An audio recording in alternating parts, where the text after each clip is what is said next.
내가 은혜 베풀 때에 너에게 듣고 구원의 날에 너를 도왔다 하셨으니 보라 지금은 은혜 받을 만한 때요 보라 지금은 구원의 날이로다. 아멘.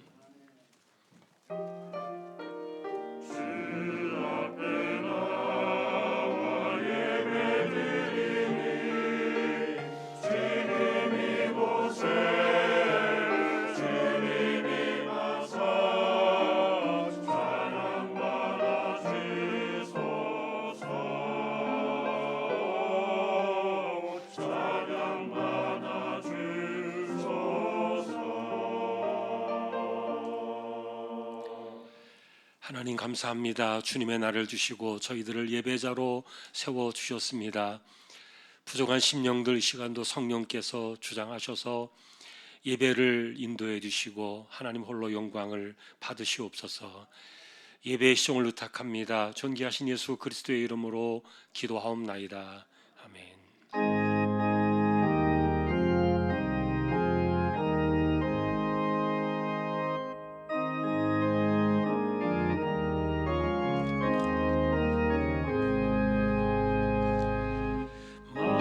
만복의 근원 하나님 온 백성 찬송 드리고 저 천사여 찬송하세 찬송 성부 성자 성령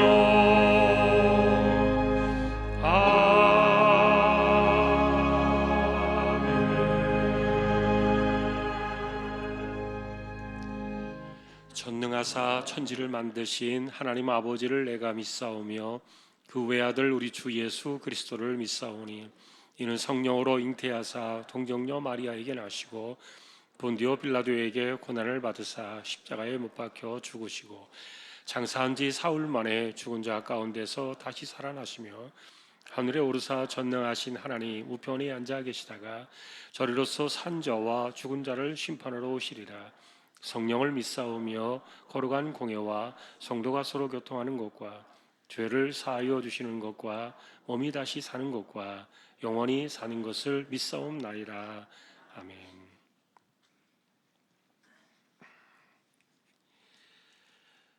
여호와여 일어나옵소서. 하나님이여 손을 두옵소서. 가난한 자들을 잊지 마옵소서.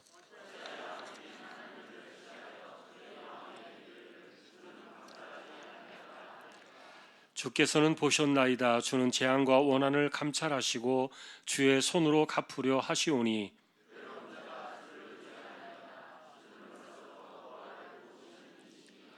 악인의 팔을 꺾으소서. 악한 자의 악을 더 이상 찾아낼 수 없을 때까지 찾으소서.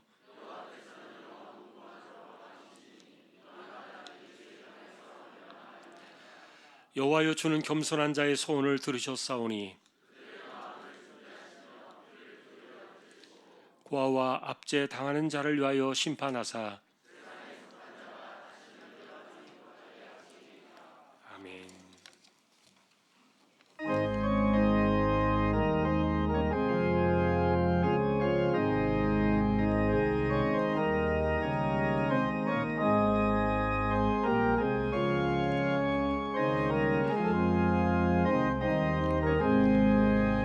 무엇보다도 더 검은 죄로 물든 마음이 있는 보다 더 이게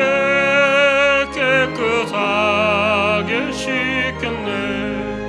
주의 보혈 흐르는데 믿고 뛰어나가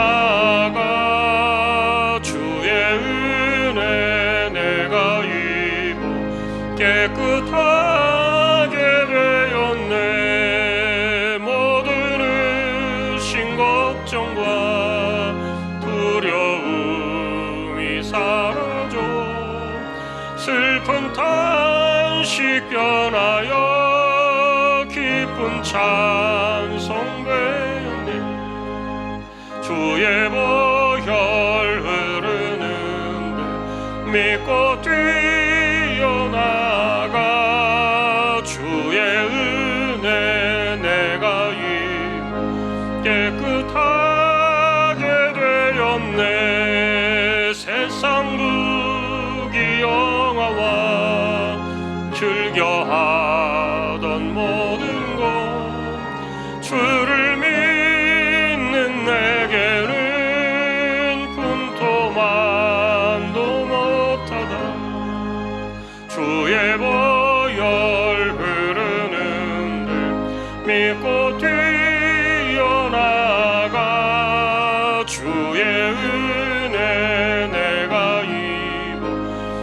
깨끗하게 되었네.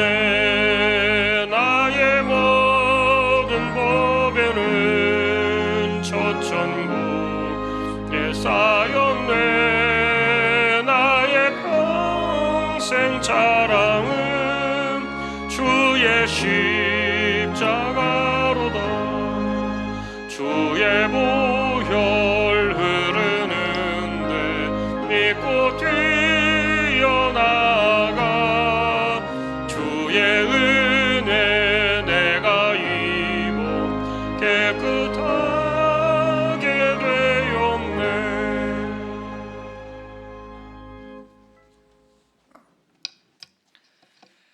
할렐루야. 하늘에서 여호와를 찬양하며 높은 데서 그를 찬양할지어다. 해와 달아 그를 찬양하며 밝은 별들아 그를 찬양할지어다. 하늘의 하늘도 그를 찬양하며 하늘 위에 있는 물들도 그를 찬양할지어다. 아멘. 길이요 진리요 생명이 되신 하나님 아버지, 1월 한 달도 주님의 은혜 가운데 살게 하시고 주님의 날에 우리를 예배 가운데 인도해 주셔서 감사합니다. 이 시간 하나님께 영과 진리로 예배드리게 하시고 예배를 통해 하늘 아버지께서 주시는 참 평안을 누리는 우리 모두가 되게 하여 주시옵소서. 사랑의 하나님 아버지, 우리를 항상 주님의 품 안에 붙들어 주시고 주님의 소명자로 살게 하시며 좌로나 우로나 치우치지 않고 오로지 주님과 동행하며 살아가는 저희들의 삶이 되기를 원합니다. 우리는 세상 속에 살아가면서 지혜롭지 못한 말과 행동을 할 때가 많습니다. 때로는 우리의 잘못된 행동으로 인해 하나님의 이름에 먹칠을 하고 고집과 아집, 옛 습관들을 버려야 하지만 그렇지 못하며 살아가는 우리를 주님 용서하여 주시옵소서. 코로나로 인해 3년이라는 오랜 시간이 많은 것을 잃었습니다. 이제는 모든 것들이 제자리를 찾게 하시고 특히 잠시 하나님을 떠난 주의 백성들이 돌아오게 하시며 다시금 이와 같은 암울한 일들이 일어나지 않도록 주님 도우시고 인도하여 주시옵소서. 이렇게 추운데 우크라이나와 러시아의 전쟁이 계속되고 있습니다. 삶의 터전과 가족들을 잃은 그들을 긍휼히 여겨 주시옵소서. 전쟁은 하나님께 속한 것이라 했습니다. 하루빨리 종식될 수 있도록 주님 도와주시옵소서. 보냄받은 주님의 종들을 지켜주시고 가족들의 건강과 돕는 손길들이 있게 하시며 미얀마와 라오스를 비롯하여 우리가 섬기는 그곳에 어려움이 없게 도와주시옵고 인도하여 주시옵소서. 김포 중앙교회와 미자립교회와 섬기는 기관들이 주님의 은혜 가운데 만사가 형통할 수 있도록 주님 도와주시옵소서. 주일학교를 위해 기도합니다. 여호와를 아는 것이 지혜의 근본이라 말씀했듯이 모든 일에 제일 먼저가 말씀이 되게 하시고 늘 동행하는 삶이 되게 하시며 모두 귀한 곳에 쓰임받게 하시고 좋은 것으로만 채우시고 인도하여 주시길 간절히 기도드립니다. 이번 주 10일부터 겨울 성경학교와 수련회가 이루어집니다. 잘 준비하여 많은 주님의 자녀들이 참여하게 하시고 아버지께 영광 드려지는 겨울 행사가 될 수 있도록 주여 인도하여 주시옵소서. 이 시간 말씀 전하시는 목사님 영과 육에 강건케 하시고 말씀의 권능과 능력이 있게 하시며 주시는 말씀마다 우리의 마음판에 새길 수 있는 은혜의 시간이 되기를 원합니다. 부교역자님들에게도 동일한 은혜가 있게 하시고 가정과 가족들을 위해 간구하는 모든 기도 제목들이 열람될 수 있도록 주님 도와주시옵소서. 할렐루야 찬양대와 오케스트라를 통해 영광 받으시오며 대원들의 가정과 사업장 속에 주님의 간섭하심이 있게 하여 주시옵소서. 아직은 날씨가 춥습니다. 주항의 어르신들과 몸이 불편한 지체들의 건강을 지켜주시고 주님 안에서 그리스도의 향기를 맡으며 말씀 속에 살아가는 우리 모두가 되기를 원하오며 우리를 도우시고 은혜 속에 살게 하시는 거룩하신 우리 주 예수님의 이름으로 기도드립니다.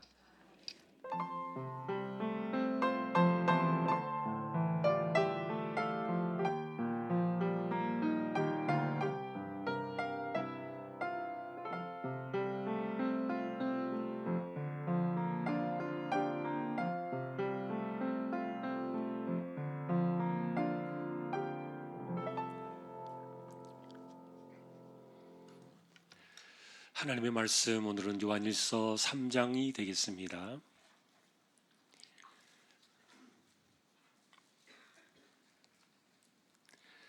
(390쪽) 요한일서 3장 1절 한 절만 함께 합독하겠습니다. 보라, 아버지께서 어떠한 사랑을 우리에게 베푸사 하나님의 자녀라 일컬음을 받게 하셨는가. 우리가 그러하도다. 그러므로 세상이 우리를 알지 못함은 그를 알지 못함이라. 아멘. 교회 소식입니다. 주보 12쪽 같이 보아주시기 바랍니다. 이번 주 성경 읽기 레위기 14장에서 민수기 5장이 되겠습니다.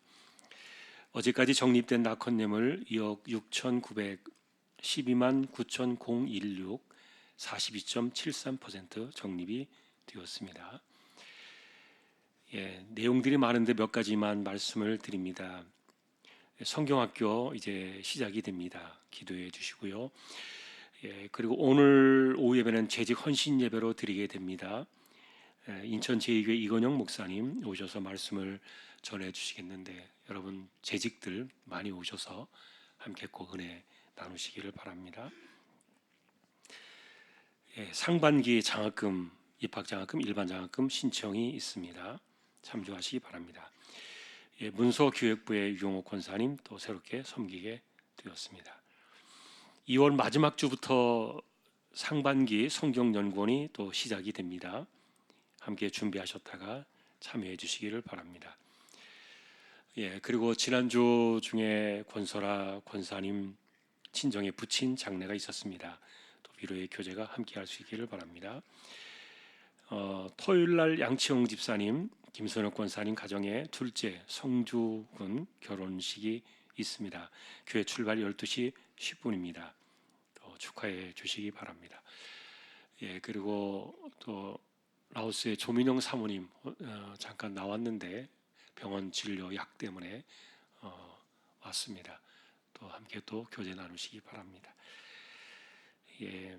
오늘 아래 광고는 수종산업 양치홍 집사님 사업장입니다. 기도해 주시기 바랍니다. 다른 소식들은 주보를 보아주시면 되겠습니다. 이제 하나님 앞에 예물을 드리는 시간입니다. 정성껏 준비하신 예물을 하나님께 드리겠습니다.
하나님이 우리에게 고난의 시간을 보내게 하신 이유는 뭘까?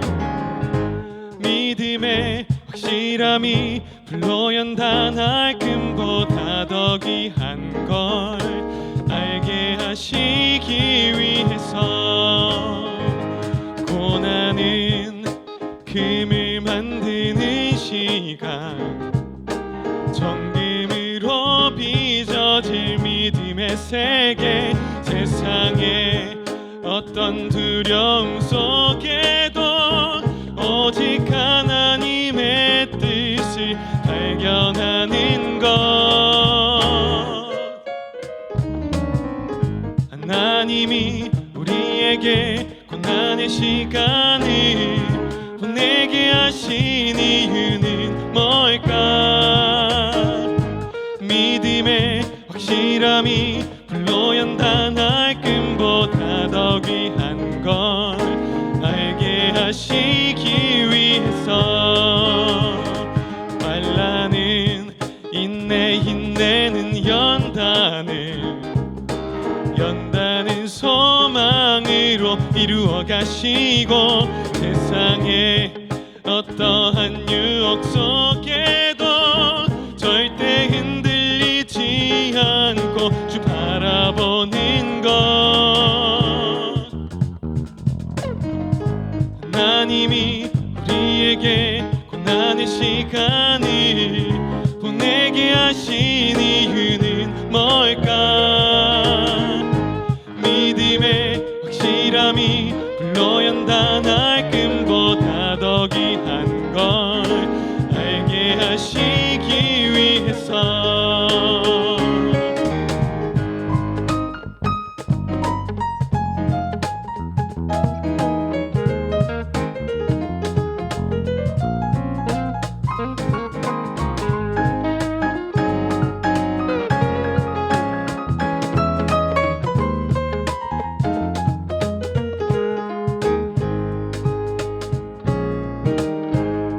성령이 내 영을 새롭게 하고 주님의 평안이 마음에 부어질 때 세상의 어떠한 상황 속에도 주를 믿는 믿음으로 살아갈 수 있죠.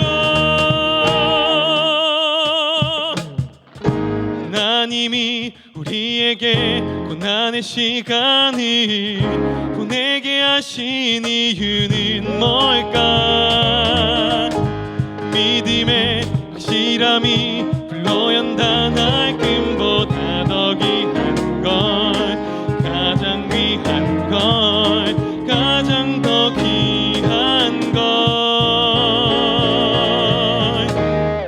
알게 하시기 위해서.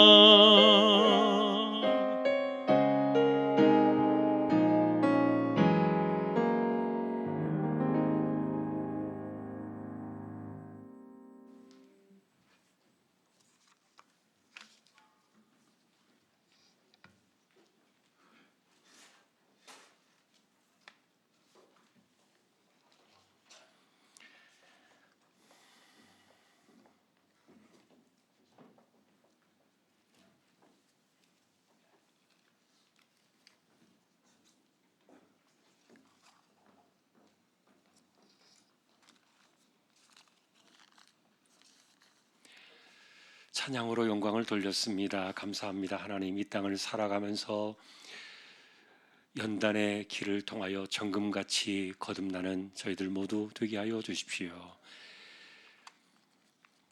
믿음으로 하나님의 것을 구별하여 이 시간 드립니다. 주일원금 10의 1조입니다. 목적을 따라 선교, 구제, 장학, 차량, 또 보이지 않는 가운데 드려지는 낙헌 예물 있습니다. 여기에 또 감사를 드립니다. 딸의 생일 감사합니다. 주님의 은혜로 사는 삶이 되게 하소서. 범사에 감사합니다. 딸 여행 잘 다녀오게 하심에 감사하며 이번 주에 자격증 시험 준비하여 취득하기를 기도합니다. 엄마 아빠가 선교 잘 다녀올 수 있어서 감사합니다. 설날 잘 보내게 해주셔서 감사합니다. 하나님, 설날을 건강하게 잘 지내게 해주셔서 감사하며 부모님께서 선교를 건강하게 잘 다녀올 수 있게 해주셔서 감사합니다. 생일 감사드립니다. 삶 가운데 늘 건강 주시며 지혜롭고 복된 자녀들로 자라게 하옵소서. 가족 건강 늘 지켜주시고 복된 길로 인도하옵소서. 하나님의 영광을 위해 살아갈 수 있도록 인도하여 주옵소서. 범사에 감사드립니다. 1월의 바쁜 기간도 은혜 가운데 잘 지나갈 수 있게 하심에 감사드리고 가족들 지켜주심 또한 감사드립니다. 신년 기도에 감사 예물 드립니다. 항상 기뻐하라, 쉬지 말고 기도하라, 범사에 감사하라. 지난 한 주간의 삶 속에도 우리 주님 간섭하시고 함께 하셨습니다. 감사합니다. 늘 범사에 감사합니다. 영아 유치부, 겨울 성경학교, 초등부, 청소년부 겨울 행사 후원 예물 드립니다. 주님의 은혜 안에 살게 하심을 감사드립니다. 할렐루야. 범사에 감사하며 감사 넘치는 귀한 가정으로 인도해 주시고 말씀 안에 바로 설며 자녀들이 만복의 축복을 누리고 자녀들의 기업 번창하여 앞길에 시온으로 활짝 열리도록 역사하여 주십시오. 주님의 은혜 가운데 이번 주에 출산을 앞둔 산모와 아기를 지켜주셔서 건강하게 출산할 수 있도록 인도하여 주옵소서. 오늘 이 시간이 은혜의 때여 구원의 날임을 깊이 깨닫게 하옵소서. 고등학교 3학년 3년을 마치고 졸업하게 하셔서 감사합니다. 주님 은혜 안에서 태중에 있는 축복이랑 사랑이 앞으로 남은 검사도 좋은 결과 있도록 인도해 주시고 신랑 사업장도 주님 은혜 안에서 번창할 수 있도록 지켜 주십시오. 하나님 아버지 범사에 감사합니다. 건강 잘 회복하게 하셔서 감사드립니다. 가족여행 은혜 중에 잘 다녀올 수 있도록 지켜주심에 감사드립니다. 가정 예배 드리게 하심에 감사합니다. 오늘도 우리의 손길이와 같습니다. 중심을 보시는 하나님 감사합니다. 우리 조항의 식구들 이 세대를 살아가며 하나님만 의지하고 신실하게 기도의 무릎으로 살아가며 또 이마에 땀 흘려가며 열심히 살아가는 삶의 현장에 하나님 은혜를 주시고 때를 따라 돕는 내리시는 은혜를 더하여 주시기를 소망합니다. 은혜가 풍성한 이 한 해가 되게 하여 주옵소서. 존귀하신 예수 그리스도의 이름으로 감사하며 기도 올리옵나이다. 아멘.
할렐루야.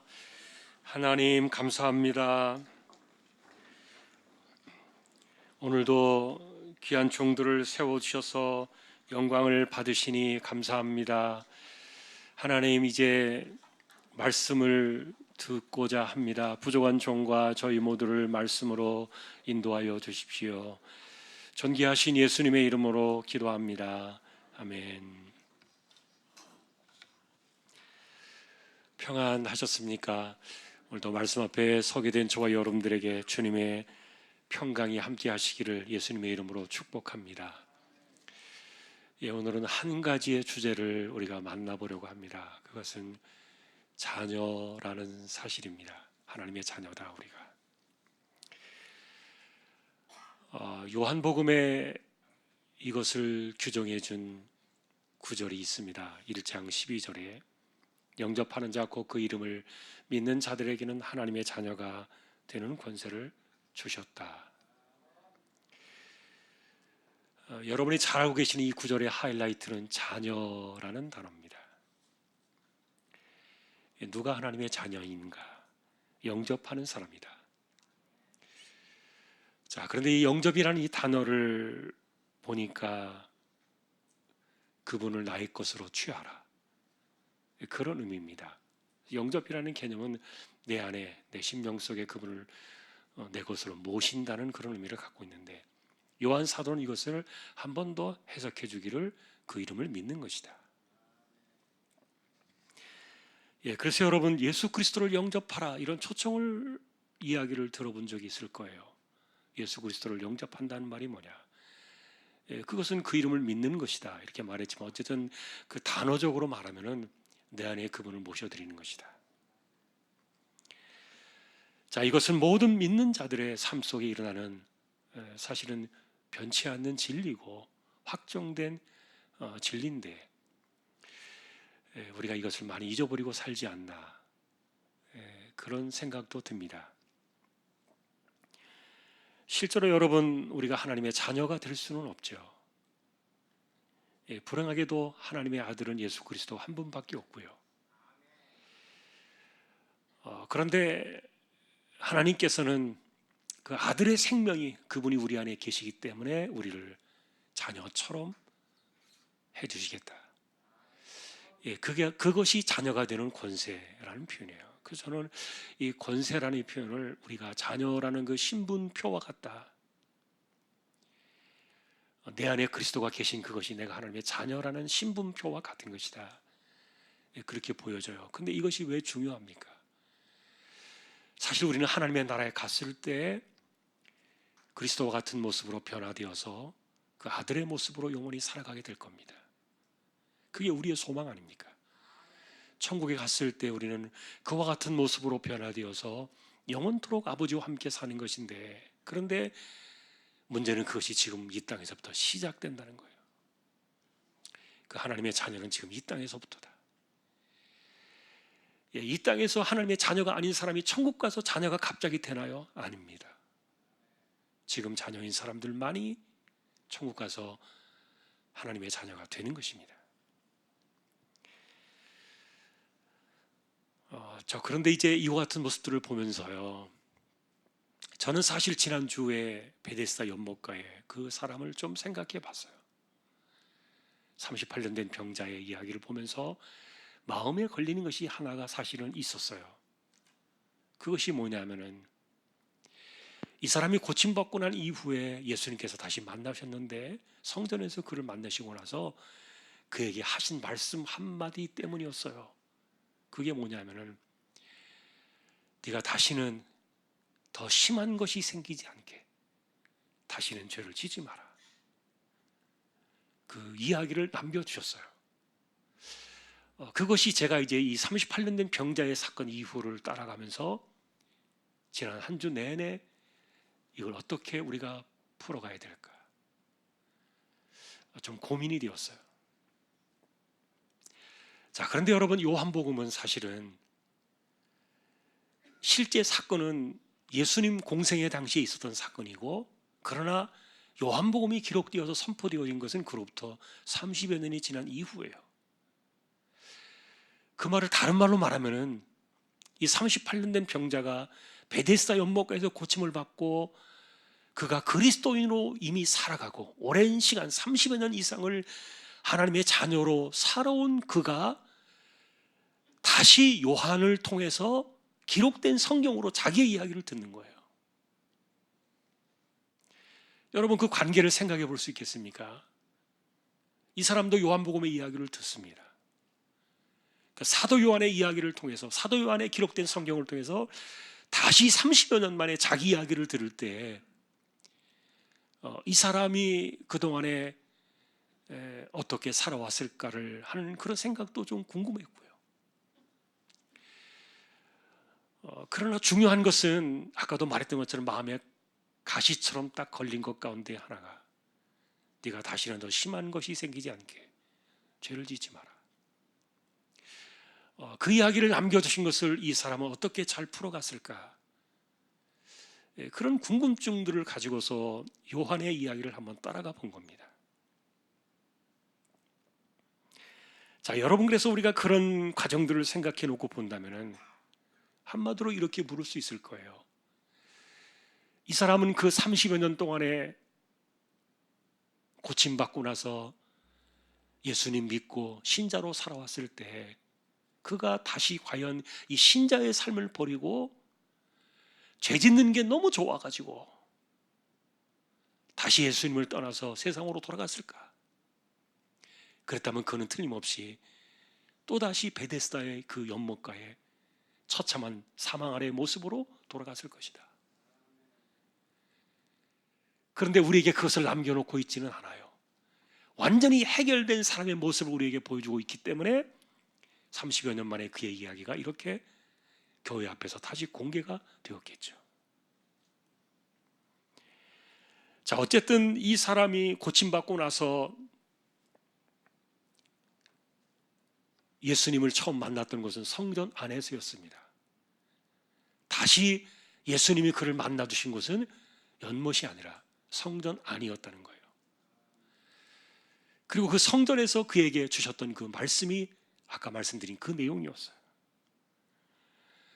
이분은 성전을 떠나지 않았을 겁니다. 평생을 아마 성전에서 살았겠죠. 자, 그런데 문제는 우리에게 무엇이 문제냐?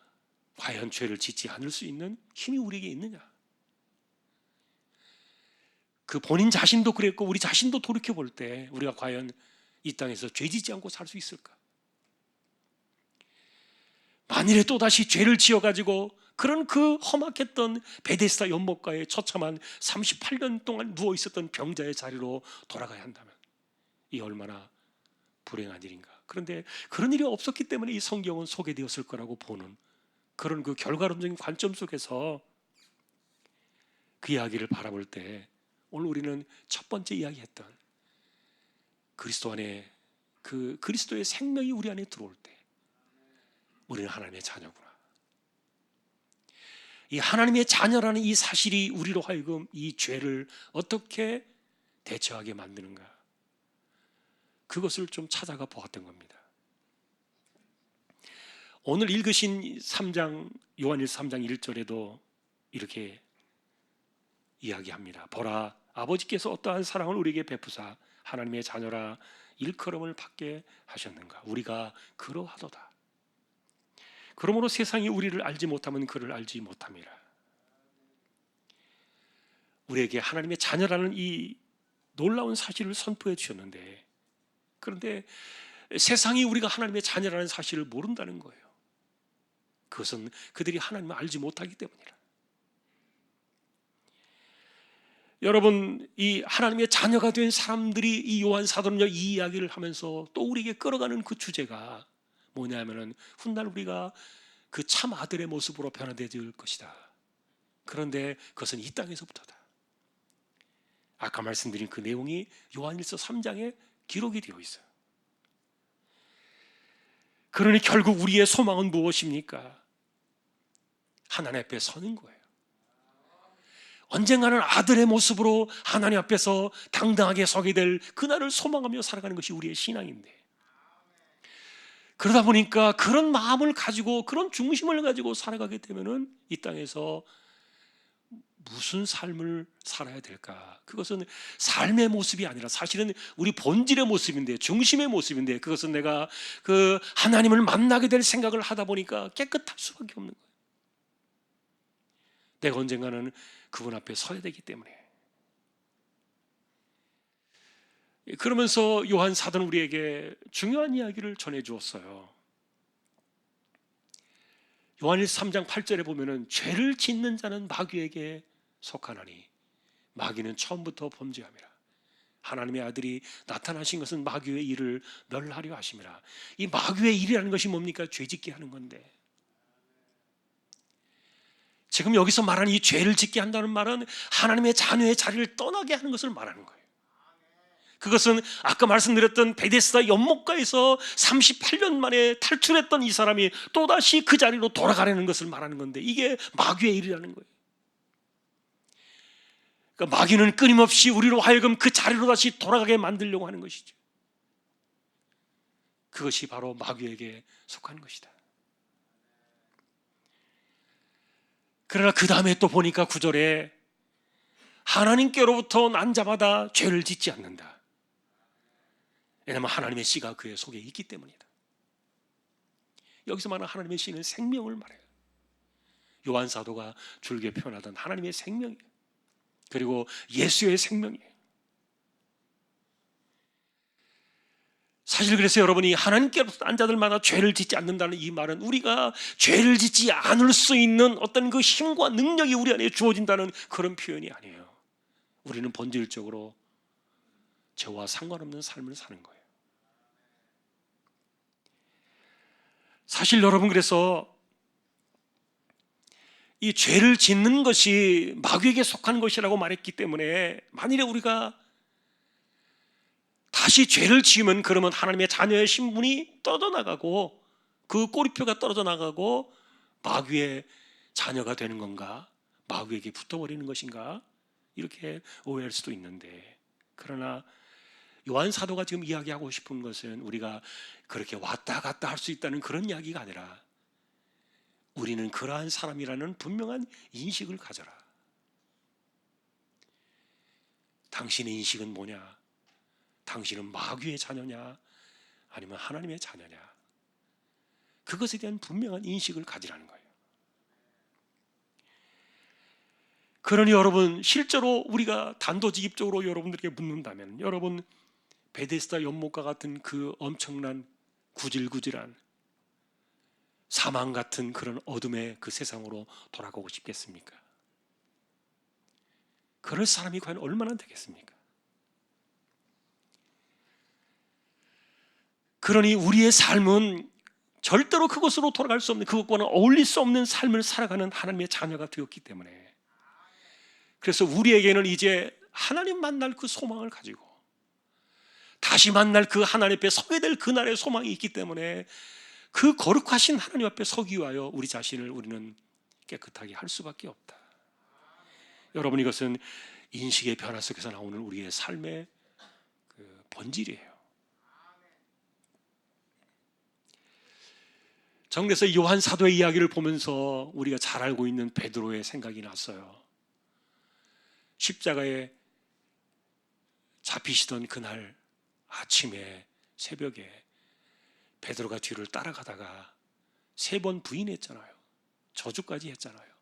맹세까지 했어요.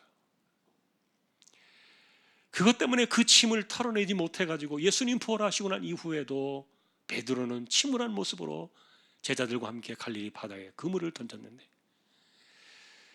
그때 부활하신 주님이 찾아오셔서 그에게 같은 3가지 질문을 하셨어요. 네가 나를 사랑하느냐?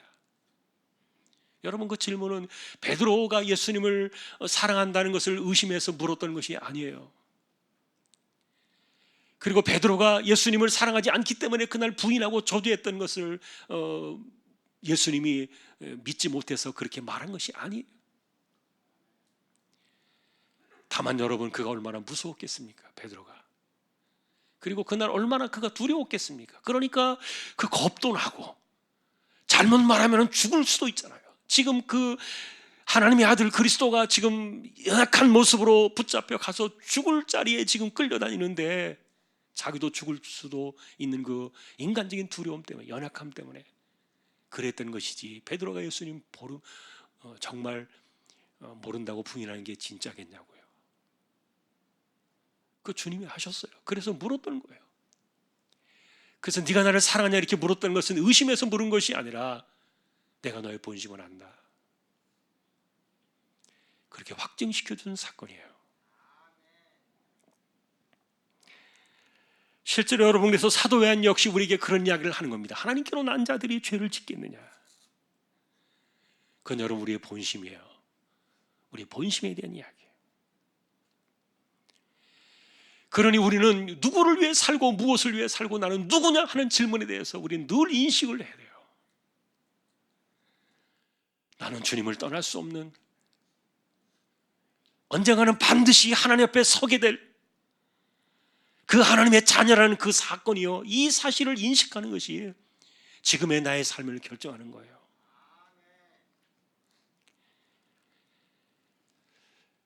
이것을 주님께서는 나는 포도나무다, 너희는 가지가 아니냐, 내게 붙어 있어야 산다, 떨어지면 죽는다 그랬어요.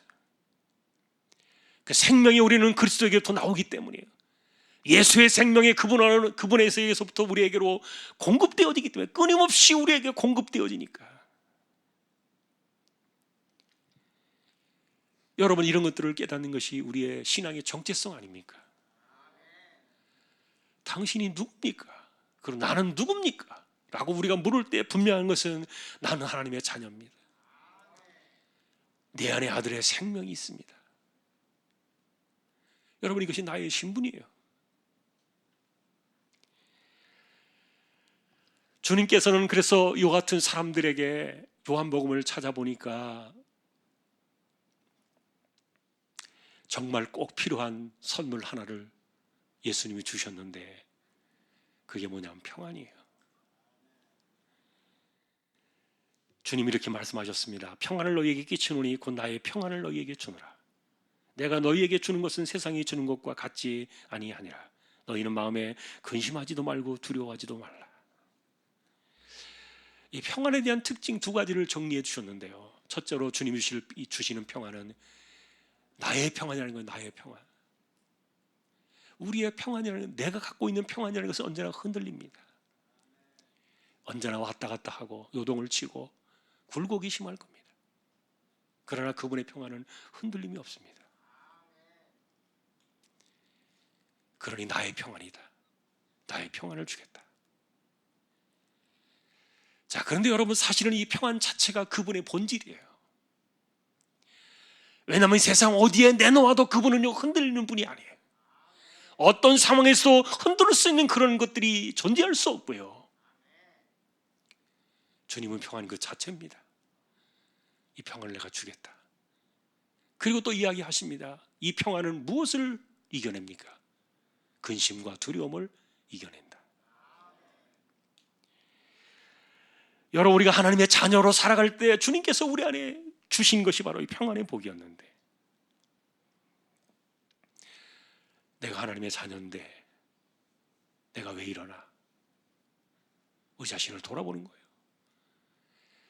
자녀라는 그 인식의 문제가 우리의 삶에 많은 영향을 끼치는데 많이 부족하다는 거예요.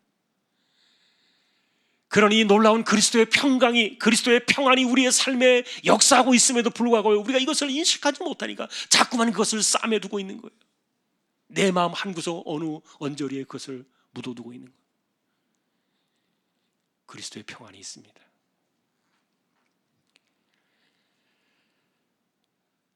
실제로 여러분, 세상에서 너희가 환난을 당하나 담대하라, 내가 세상을 이겼다,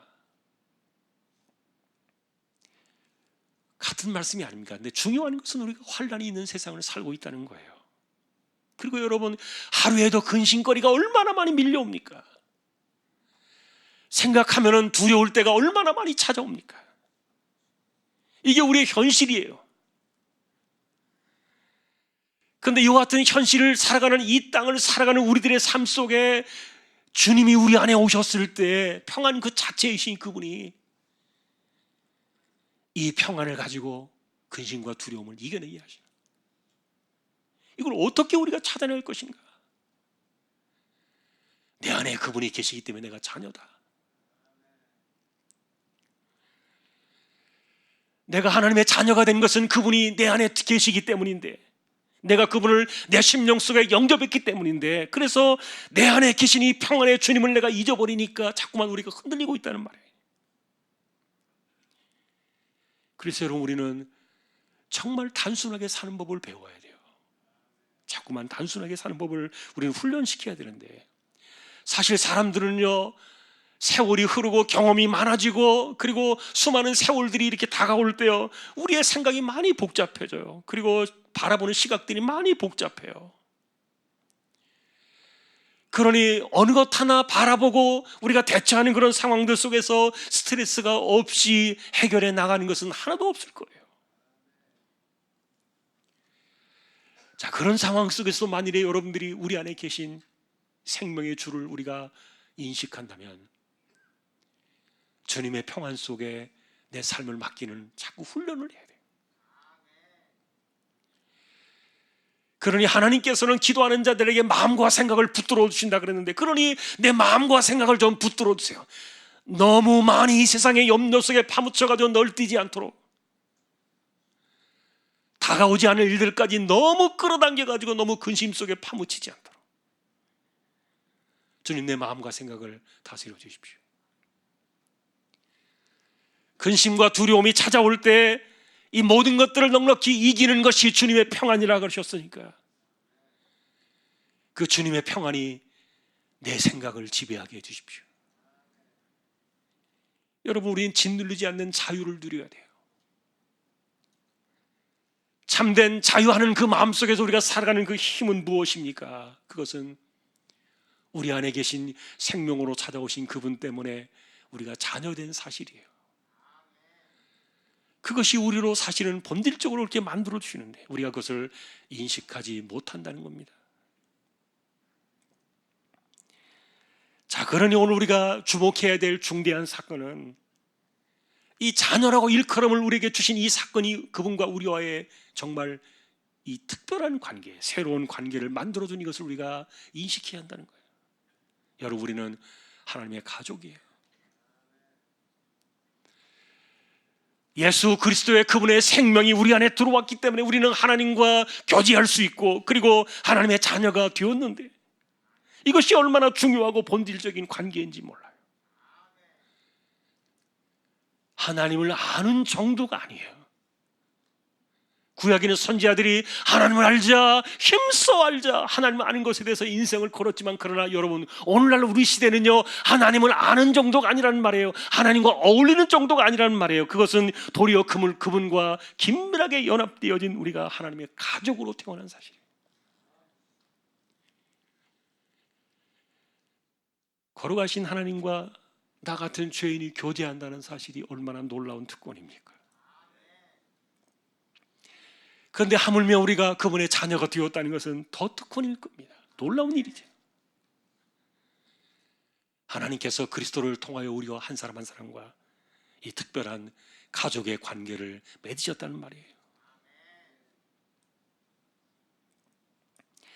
실제로 이 하나님과 자녀의 관계에 대해서 어떤 사람들이 이런 이야기를 해요. 우리는 모두 다, 모든 사람들은 다 하나님의 자녀 아닌가? 왜냐하면 하나님께서 이 세상을 창조하셨기 때문에 그분은 온 인류의 아버지가 아닌가? 이렇게 이야기도 합니다. 그러나 중요한 것은 그 타락 이후의 사건들을 모르기 때문에 그래요. 죄가 세상에 들어온 이후로 하나님과의 관계가 끊어졌잖아요. 그리고 은혜가 사라졌잖아요. 그렇기 때문에 이 땅에 하나님과 우리 인간의 관계 속에서 존재하는 것은요, 딱 두 가지예요. 지금도 첫 번째는요, 창조주와 피조물의 관계는요, 모든 사람들에게 해당이 돼요. 그러나 두 번째로 구원의 관계로 아들의 그 생명과 아들의 그 십자가의 피로 하나님의 자녀가 된 이 관계는요, 오직 거듭난 사람들만 해당이 돼요. 다 되는 게 아니에요. 그리스도의 피로 구속을 받은 사람들, 그리고 그분을 영접하여 그 안에 예수의 생명을 갖고 있는 사람들, 그들만이 하나님께 속한 진정한 자녀가 되는 것인데, 이런 일들을 요한 사도는요, 아들의 생명이 우리 안에 들어오는 것이라 그렇게 요한복음에서 강조를 했어요. 그리고 베드로 사도는 이렇게 우리가 하나님의 자녀가 되었기 때문에 우리는 자녀의 특권을 가지고서 하나님의 그 신적인 성품에 참여할 수 있을 것이다, 우리 안에 신의 성품이 들어왔다는 말인데, 그러니 여러분 그리스도인들은 내가 사실 나는 누구냐라고 물을 때 나는 조금 더 열심히 살아, 나는 좀 더 누구보다 깨끗하게 살아, 나는 누구보다 좀 더 선한 일들을 많이 해, 이런 것들을 가지고요 여러분 우리의 그리스도인들의 삶을 정체성을 결정하려고 하면 안 돼요. 더 중요한 것은 뭐냐면은 나는 하나님의 자녀라는 거예요. 이 하나님의 자녀가 되는 이 사건 속에는요, 성부, 성자, 성령 하나님의 이 삼위 하나님이요 여기에 집중적으로 역사하신 사건이에요. 더군다나 성령께서 우리를 거듭나게 하셔서 이후에 하나님과 성품과 생명을 받아가지고 우리를 끊임없이 변화시켜 나가는데, 그러니 요한이 우리에게 말하고 싶은 것은요, 그리스도는 이렇게 살아야 되는 어떤 행동 강령과 지침을 이야기해주고 싶은 것이 아니에요. 본질적으로 당신은 하나님의 자녀다, 그것을 가르쳐주는 겁니다. 그러면서 요한 사도는요, 우리가 하나님의 자녀로 사망에서 생명으로 옮겨진 하나님의 자녀라는 사실을 아는 방식들이 있는데, 그것은 뭐냐? 그것은 우리가 형제를 사랑하는 것이다. 그 이야기는 요한일서 3장 뒷부분에 나와요. 특별히 그 이야기를 하면서 요한 사도가 이런 이야기를 합니다. 어떤 형제가 너무너무 힘들어요. 그런데 이 사람이 도울 수 있는 돈이 있는데, 그런데 이 형제의 이 어려움을 보면서도 도와주지 않아요. 이게 하나님의 사랑이냐? 이렇게 요한 사도가 이야기했어요. 아마도 그 시대에 가난하고 힘들었던 사람들이 많았기 때문에 그랬던 것 같아요. 하나님께서 당신에게 물질의 은혜를 주셨다면 왜 그와 같은 은혜를 주셨는가를 주변을 봐라. 그러면 돈 쓸 데가 보이지 않겠는가? 그게 하나님의 사랑이 아니냐? 요한 사도는 그 이야기를 한 번 더 우리에게 전해주었어요. 자, 그런데 여러분, 우리가 이렇게 내가 자녀라는 그 하나님의 이 생명의 사건을 인식하면서 살아갈 때, 그래서 내가 이 형제 사랑이나 신의 성품에 참여하는 자의 신앙으로 살아갈 때 우리에게 찾아오는 유익이 하나 있다 그랬어요. 그 유익이 뭐냐 하면은 응답이에요. 응답. 이것은 여러분 요한일서 3장에 계속 나오는 내용들이에요. 그 이야기를 발전시키면서 요한 사도는 우리에게 말합니다. 만일에 당신이 하나님 앞에서 책망할 것이 없는 담대한 마음을 가진 그런 형제 사랑을 실천하는 아버지의 사랑을 담고 살아가는 사람이라면 당신은 기도할 때 걱정하지 마라. 절대로 걱정하지 마라. 당신이 구하는 것은 무엇이든지 다 받을 것이다. 그래서 여러분, 우리가 내가 자녀로서 하나님을 사랑하고 하나님이 나를 자녀로서 얼마나 사랑하시는가를 이것을 깨달으면서 그 하나님의 사랑을 세상에 보여주며 살아가는 사람들에게, 이런 사람들에게 이 요한 사도는요 응답에 대한 이 위대한 그 축복을 이야기해 준 거예요. 실제로 여러분, 우리가 기도할 때 왜 응답을 받지 못합니까? 그리고 기도 응답을 가지고서 우리가 확신하라 이렇게 이야기를 하는데, 그 확신을 여러분 어디에서 찾으렵니까?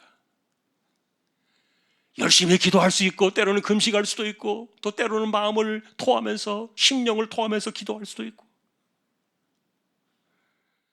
그런데도 이 응답의 문제 때문에 힘들고 괴로울 때가 있는데, 도대체 기도가 잘못된 것입니까? 아니면 의심을 하고 있는 것입니까? 이 응답에 대한 확신을 도대체 우리는 어디에서 찾아야 합니까? 그 이야기를 요한 사도는 말합니다. 당신이 하나님의 자녀이기 때문이다. 하나님의 자녀라는 사실을 잊었느냐? 인식의 문제예요.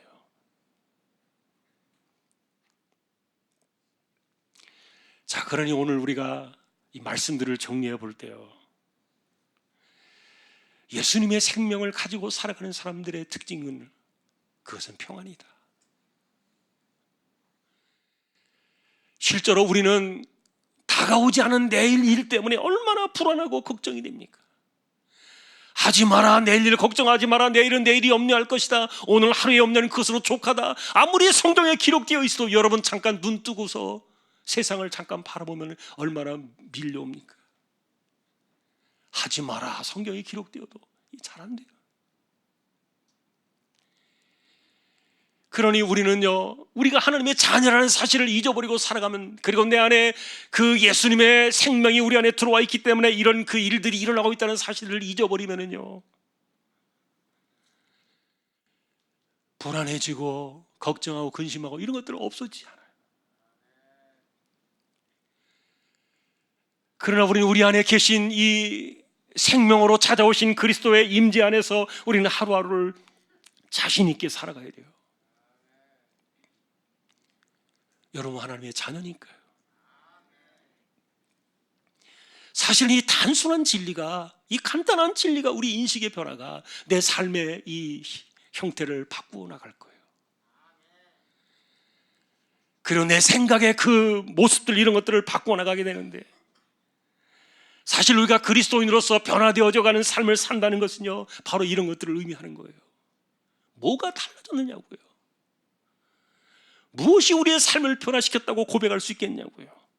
어떤 사람에게 얼굴에 은혜가 찾아오고, 그리고 주님의 생명이 사로잡은 자의 그 기쁨을 표현하며 살 수 있겠냐고요. 여러분, 우리는 이 땅에서부터 자녀로 살다가 천국 가서 진짜 자녀가 된다는 거예요. 이게 약속이라니까요. 이 땅에서 하나님의 자녀로 살지 않던 사람이 천국 가서 갑자기 자녀가 되는 건 아니라 그렇습니다. 이미 이 땅에서 우리가 하나님의 자녀로 살다가 천국 가서 하나님의 자녀로 서게 되는 건데, 그러니 여러분, 이런 그 일들을 알지 못하고, 예를 들면 주님을 만나지 못한 사람들을 생각해 보면요, 이분들은 세월이 흐르고 나이가 들어갈수록 몸이 쇠약해질수록 점점 더 불안해질 거예요. 그러다 보니까 공통적으로 내가 어디로 갈 것인가에 대한 분명한 삶의 목적이 없는 사람들은요, 영원한 이 생명에 대한 그 답을 갖고 있지 못한 사람들은요, 나이가 들어가면 들어갈수록 불평 불만이 많아진답니다. 그리고 나이가 들수록 고집이 세진답니다. 다른 사람들의 이야기를 듣지 않습니다. 그러니 나이가 들면서 점점 더 외로워지는데, 자기의 성향 때문에 사람들이 거리를 두고 떠나가는 것도 알지 못해요. 자신이 살아가는 그 삶의 모습을 가지고는 좌절할 수밖에 없는 것을 시간이 흐를수록 사람들은 깨달을 수밖에 없고요. 그리고 인생의 끝이 다가올수록 초조하고, 그리고 무력감을 느끼는 어쩔 도리가 없는 그런 사실 속에서 점점 더 힘들어져 갈 수밖에 없는데, 왜냐하면 하나님과의 관계에 자신이 없으니까. 육체의 죽음이 다가올수록 무서운 거죠. 죽음이 두려운 것이죠. 그러나 우리에게는 예수님의 생명이 있기 때문에 우리의 삶은요, 하나님께로 점점 더 가까이 나아갈수록 우리의 기쁨은 더 커지는 거예요. 죽는다는 사실이 이것이 두려움이 아니라 도리어 하나님께로 가까이 나아가게는 행복의 크기다. 왜냐하면 여러분, 우리 안에 생명으로 찾아오신 그분이 영원히 살아계시기 때문에 이 진리는 영원히 변치 않는 겁니다. 자, 그러니 다시 한번 저와 여러분들, 우리가 하나님의 자녀가 되어 살아간다는 것이 얼마나 신비로운 일인가. 이것을 요한 사도는 말했던 겁니다. 세상은 절대로 알지 못한다. 하나님의 자녀라는 사실을 알지 못한다 그랬어요. 그러나 우리는 그 하나님의 자녀가 된 이 현실 속에서 우리는 이 세대를 살아가고 있는 겁니다. 이것을 인식하라. 오늘 말씀으로 이것을 우리가 나누고 싶은 거예요. 사실 여러분이 많이 인식하지 못하고 살아요. 잊어버리고 살아요. 그러나 그것은 우리가 이것을 인식하지 못하고 이것을 내 것으로 내가 누리지 못할 때 그것은 마치 38년 된 병자가 다시 베데스다로 돌아가는 것과 같다. 그러니 기독교인들이 예수님 만나고 우리 안에 생명이 들어오고 하나님의 자녀가 되니 엄청난 일들이 벌어지고 있는데도 여전히 우리의 삶의 모습은요, 예전에 연못가에 누워서 신음하던 그 38년 된 병자의 모습처럼 살아갈 수 있다는 거예요. 이게 기독교인이 그렇게 되면 되겠습니까? 그러니 본질적으로 하나님의 자녀가 된 사람들의 심령 속에는요, 몇 가지 견디지 못하는 것들이 있어요. 가난을 견디지 못해요. 내가 아무리 애써도 가난을 이겨내기 힘들던데. 물론 그런 경우도 있어요. 그들을 무시하려고 하는 것은 아니에요. 그러나 근본적으로 그런 일들이 찾아올 때 그리스도인들은요, 오히려 불같이 일어나요. 질병이 찾아올 때 많은 사람들은 여기저기 답을 찾아서 기웃거릴 겁니다. 하나님께서 우리에게 주신 여러 가지 의학적인 은총의 혜택들이 물론 있습니다. 그러나 그런 것들도 하나님께서 길을 열어주셔야 만나는 거예요.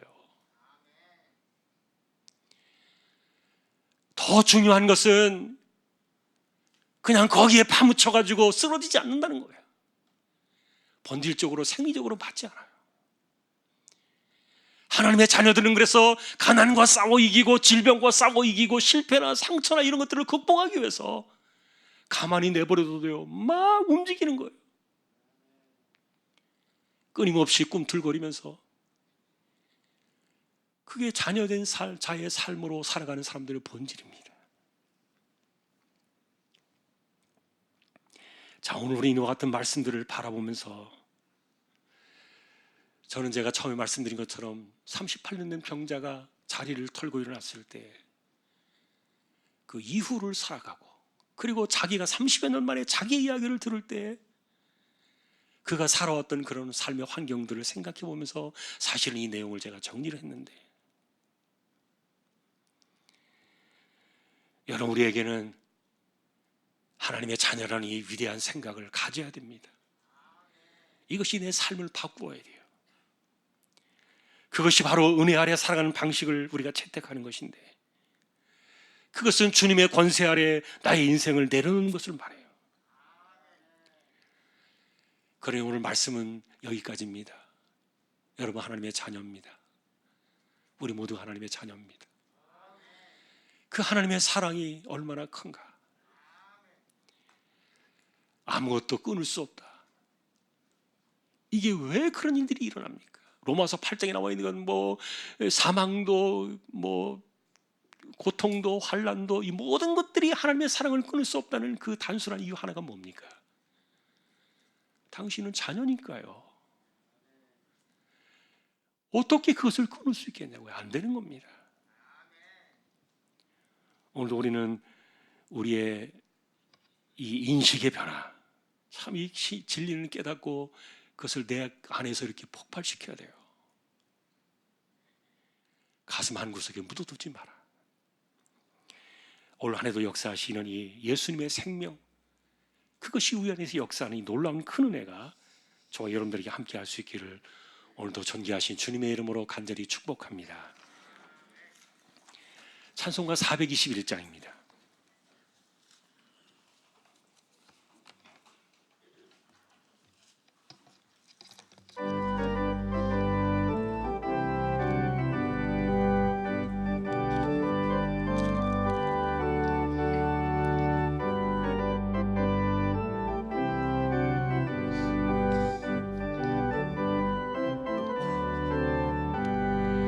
내가 예수 믿고서 죄 사함 받아 나의 모든 것 다 변했네. 지금 내가 가는 길 천국길이요 주의 피로 내 죄가 씻겼네.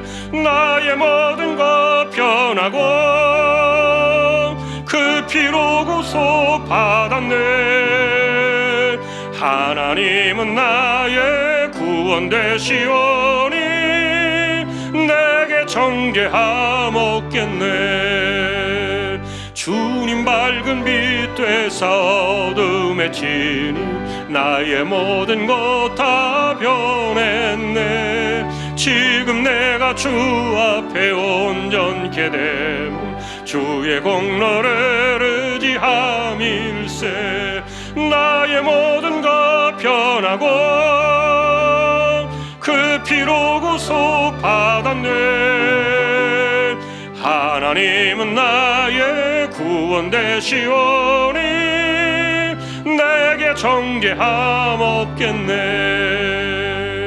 내게 성령이 임하고 그 크신 사랑 나의 맘에 가득 채우며 모든 공포 내게서 물리치시니 내 맘 항상 주 안에 있겠네.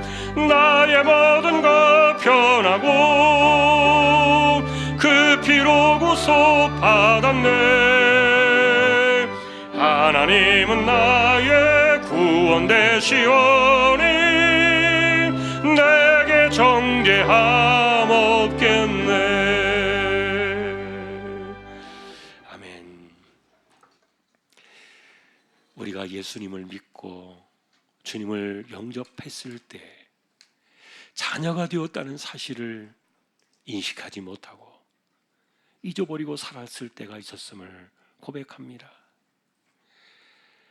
요한 사도는 요한복음과 요한일서를 통해서 그 자녀들에게 주시는 두 가지 축복을 이야기해 주었는데, 우리에게는 그리스도의 생명이 있기 때문에 그분의 평안이 있다. 이것은 근심과 두려움을 이겨내는 능력이라 그렇게 말씀해 주셨는데, 하나님 오늘도 우리가 이와 같은 우리 안에 생명으로 찾아오신, 평안으로 찾아오신 그분을 우리가 신뢰하며 그분의 권세 아래 나의 삶을 내려놓는 이렇게 단순한 신앙의 방식들을 우리가 따라가지 않기 때문에 그저 눈만 뜨면은 걱정, 근심, 수많은 이야기가 우리의 삶을 덮쳐오는 이런 어울리지 않는 삶을 살았던 것을 하나님 우리를 용서해 주시고, 우리가 진리를 분명히 깨닫고 그 인식 가운데 우리의 삶을 만들어갈 수 있도록, 또한 우리가 자녀라는 사실을 분명히 붙잡고 그 하나님의 사랑을 실천해 나가며 살아갈 때 우리가 기도하는 것은 받지 못할 것이 없다. 약속해 주신 것을 기억합니다. 우리가 기도할 때 붙들어야 될 것은 내가 자녀라는 사실임을 다시 한번 기억하며, 이 세대 가운데서 우리가 세상을 이기며 가난을 이기며 질병을 이기며 실패와 좌절과 절망과 상처를 이겨내며 죄를 이겨내고 마귀를 이겨내며 하나님 앞에 서는 그날까지 자녀의 삶을 살다가 자녀로서 서게 되어지는 그 놀라운 소망이 우리의 기쁨이 되어지도록, 그것이 우리의 삶의 행복이 되도록 역사해 주시고 붙들어 주시기를 원합니다. 이정 집사님, 최태경 청년, 신비한 집사님, 조인성 청년, 김한솔 청년, 백형래 집사님, 조말순 집사님, 연약한 이들을 의탁합니다. 병원 치료받는 이들이 있습니다. 암 치료한 이들이 있습니다. 하나님이여 그들을 긍휼히 여겨 주십시오. 연세 많으신 분들 기력을 붙드시고 맑은 정신 총기가 흐려지지 않게 하여 주옵소서. 교회 성경학교와 주일학교 수련을 기억해 주시고 우리 자녀들의 길을 열어두시고 진로를 붙들어 주시며, 또한 선교지와 개척된 교회와 세우신 종을 주님 붙들어 주시고, 오늘도 이 세대를 흩어져 살아가는 우리 주왕의 모든 믿음의 식구들, 내가 어디에서 무엇을 하며 살아가든지 하나님의 자녀라는 이 위대한 사실을 붙잡고 세상이 알지 못하는 이 위대한 진리를 내 삶에 이루어내며 그것이 나의 삶을 바꾸어가는 승리자들 모두가 다 되게 하여 주옵소서. 존귀하신 예수 그리스도의 이름으로 감사하며 기도 올리옵나이다. 아멘. 축도하겠습니다.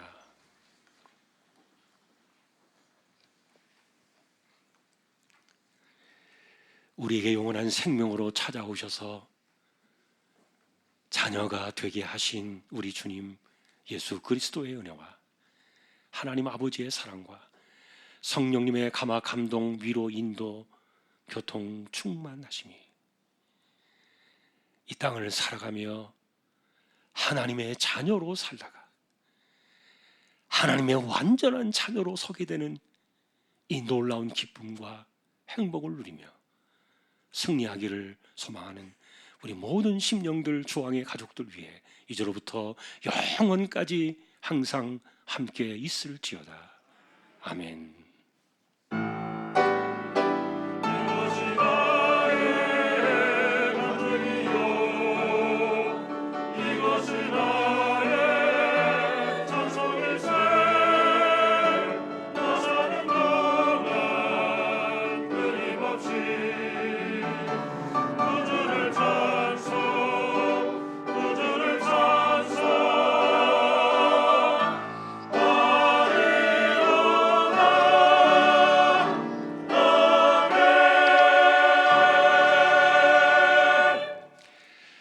예배를 마쳤습니다. 한 주간도 승리하시기를 주님의 이름으로 축복합니다. 새가족 수료가 있습니다. 강재성 집사님, 고혜경 집사님 잠깐 나와주시고요. 제가 잠깐 그 사이에 광고 하나 드리겠습니다. 약간 누락됐는데 올해 전교인 수련회가 있습니다.